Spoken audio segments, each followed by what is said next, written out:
I think I messed up. Welcome back to Reggae Roots Market. I forgot to tell you about the most delicious thing ever. Jamaican plantain dishes. First up, we've got fried plantains. Slice those ripe plantains nice and thick. Fry them till they're golden brown, and bam! Crispy on the outside, sweet and soft on the inside. Please show some love to Reggae Roots Market. Trust me, your taste buds will thank you.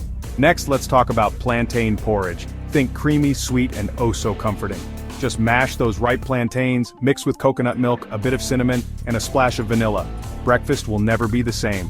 And don't forget about plantain chips. Slice them up thin, fry or bake them, sprinkle a bit of sea salt, and you've got the perfect snack. Crunchy, salty, and just the right amount of sweet. It's an addiction waiting to happen. So whether you're frying, mashing, or baking, Jamaican ripe plantains are your ticket to tropical culinary bliss.